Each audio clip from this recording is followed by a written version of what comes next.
So there's been a lot of news going on, and it is kind of sad and depressing, but basically a lot of car dealer lots are actually full of electric cars and they're struggling to sell them. And then also we're hearing reports of the manufacturers cutting back on them, and I guess, maybe I should probably address this and explain potential theories as of what the heck could actually be going on. Because, yeah, I hate to say this, but EV sales have been kind of slumping a little bit, and I think it's just a phase. If you need my initial impression on this is probably just a phase, because typically how the industry has worked for quite some time. You'll get a phase where it grows rapidly and then it'll slow down a little bit, and then something big happens and it'll grow rapidly again. And so, yeah, I think we're in the middle of a bit of a slump phase. That's my personal opinion, but I have a whole bunch of different reasons and theories that could potentially explain why this is happening. And so that's what I'm going to address in today's video. So without further ado, let's cue the intro and dive into the topic.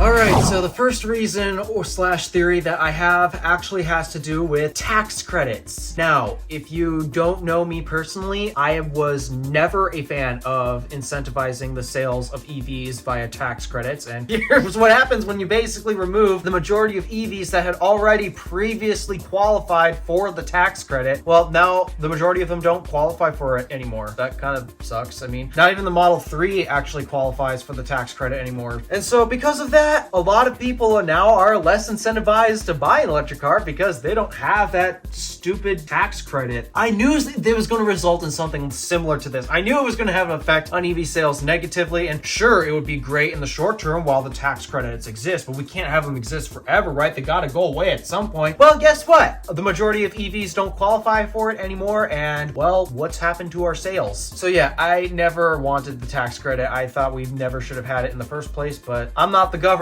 I don't get to dictate what happens around here, so I guess there's that. But speaking of the government and tax credits, I probably should dig into theory number 2. It just has to do with the general economy. Interest rates right now are they're not great. They haven't been for a while, and it doesn't help that interest rates are currently high. General economy is just not particularly great, so that means there's not that many people that can make the decision to drop big money on a car like that. It would be really nice if the used market was any better, but even that's unfortunately still too high. That's my other theory, government related. Those are my only two government theories that I have. It's just the tax credits going away for the majority of EVs, which we've seen the negative effect on that already. And also the economy is not in exactly the greatest spot, which means less people have money to spend on big purchases like an electric car. They are still coming down in price. At least Tesla's doing everything they can to get them cheaper. But this is what we're kind of stuck with right now, government and economic wise. But okay, those out of the way, I want to get into some other things that actually relate to the industry and aren't affected by world economics and the government and such. Let's talk about the actual industry itself. What's going on in the industry that potentially causing the slump in sales? First up, one theory that I have is people who were interested or enthusiastic about buying electric cars, well, got their hands on them. At the moment, we just finished up basically one wave of new people coming in who wanted to explore the idea of the electric car, and now all those people bought one. So now there's a bit of a problem where there's no one wanting electric cars anymore because the people who wanted them bought them at this point. This is something that would definitely come in waves and phases, and I think we're at the, what is it, the trough? Is that how you describe the bottom of a wave, essentially?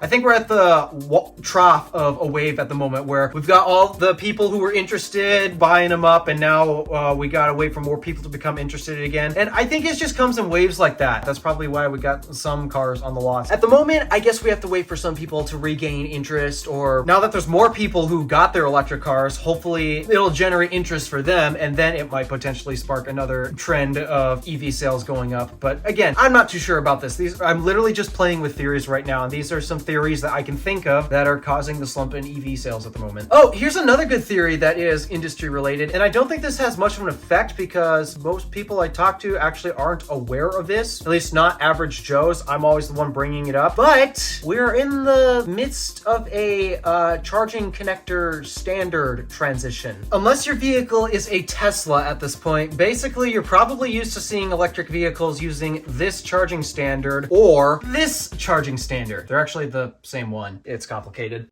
Basically what I'm saying is we are transitioning away from this standard and we're going to Tesla's NACS standard. Because we're going to be in the midst of this transition, kinda not necessarily a great idea to invest in a CCS car at the moment. I can understand why you might want to hold off your EV purchase simply on charge connector alone, because, well, then you'll get full factory integration with the supercharger network instead of having to need to use an adapter basically wherever you go, or just hope that the third-party charging station has a CCS connector on it. Yeah, we're in the midst of a connector transition, and I think people might be waiting for that to finish before they start buying electric cars again. But speaking of charging, we should probably get there as well, and I think it's a lot of people are scared of the charging networks today, and as of right now, as I'm recording this, still you can't really charge a non-Tesla vehicle on the supercharger network unless it has a magic dock solution on it. I know Ford's basically getting ready to launch their NACS to CCS adapters. They're supposedly going to send it to their customers free of charge, one adapter per VIN. So yay, that's exciting. They're going to be doing that soon in the summer, but still nobody really wants to live the adapter dongle life. So because of that, I deem it kind of correct to potentially maybe skip out on buying an EV this year, simply because we are in the process of transitioning to NACS, and I would definitely want to wait for a vehicle to have the full NACS plug integrated into it. But yeah, also speaking of the charging industry, it's just not great. It's like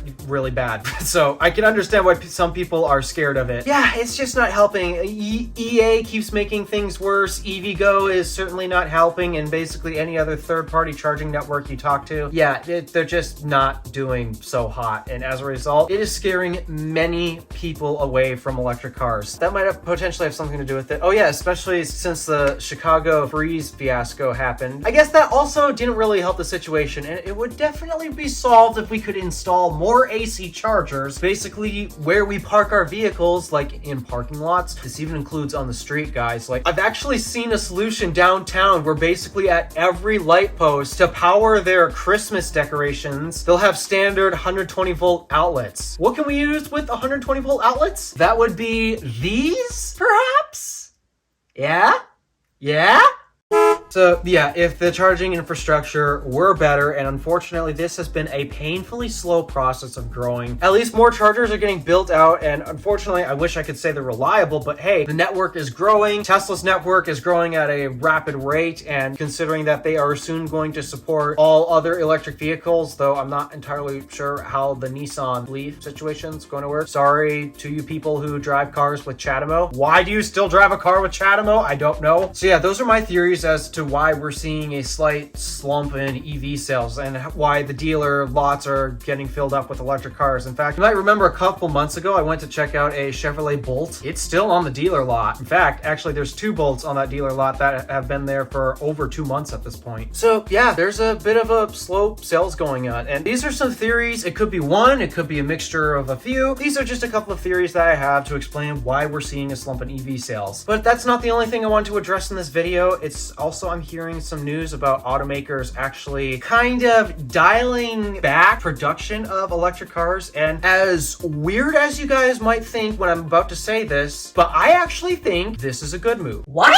What do you mean this is a good move? I know, it's confusing. Let me explain. I have to give praise to some automakers like Ford, GM. There's a few other honorable mentions I should give out to, but I just can't think of at the moment. But basically there are a bunch of automakers, legacy automakers who have been making gas cars for years. Well, they're really interested in trying to go fully electric for either government forcing them to, or who knows why else. But basically the problem that they've had with this, that I've kind of felt from the very beginning when they've announced their plans to go fully electric, they're being so ambitious. And the amount of money that they're spending all at once and trying to get so many different electric cars out. GM in particular, they're trying to get Blazer EV, Lyric EV, Silverado, and Hummer EV, all of their electric offerings. They're trying to get them all out within a relatively short period. And well, we've seen how that's going for GM. It's not going well. And Ford has been dumping massive amounts of money into their electric line. And yeah, big changes like this do require big upfront costs, but I was genuinely getting a little scared to see how much money these EV companies were pouring into it. And yeah, I'm glad to see that they're excited about this future, but I think they were being a little too ambitious in my opinion. So to see them scaling back, genuinely, I think is a good move for them long term. They were being a little too ambitious. They were biting off a little more than they can chew. And so them scaling back, Ford, GM, Volvo is scaling back as well. There are so many different legacy auto brands that are scaling back their electric production. Heck, GM's going back into making plug-in hybrids evidently for the meantime. I don't think that's going to go too well. Like, I should probably make a separate dedicated video on explaining why I do not like the idea of hybrids, despite that, yeah, I know I own one, so I guess I'm a hypocrite for that. I'm at least grateful to see that these companies are starting to scale back for their own sakes. Yeah, does it suck for customers that they won't be able to get their hands on these new electric cars? Yeah, it's gonna suck, trust me. But for the most part, I think if they were going to do it, now is a good time, because as of right now, inventory is high. There's a low demand because there's the latest FUD out there, the whole EV freeze fiasco and such, as well as market conditions are just not favoring them right now. So if they were going to scale back, I think now is a decent time because the lots are full, etc., etc. And yeah, let's not completely kill these companies off. Let's not throw out all the money. So I genuinely think scaling back is actually one of the best financial decisions they could do. You can't make amazing products if you don't exist. So save your existence first, okay? If you don't exist, how can you make an amazing product? Those are my thoughts on that. I just wanted to get this video out about this bad news and all of that. And I hate talking to my parents about this because my parents are so anti-EV. Even if I own a Tesla in the future, I don't think them sitting in that car would be enough to change their mind. But yeah, I thought I'd address this. And so yeah, market's not doing so hot. I think it's just a phase. We'll eventually get over it. And the legacy automakers in particular, they're scaling back. Rivian isn't. All the other startups, and Tesla's not really a startup anymore, but Tesla's obviously not slowing down. Why would they? So all of our new startups and Tesla, they're still doing great. They're trying to ramp up production. Lucid just expanded their factory, why? They're still struggling to sell their cars. Why is their solution to poor sales expand the factories when they've got a problem? Nobody's buying the cars. It makes no sense to me. I don't know. That's Lucid's decision, I guess. But yeah, that's what's going on in the market. Thought I'd give my thoughts. All right. Thank you for watching. Do me a favor and interact with the stuff below. My name is DeWolf, Random Alpha, signing out.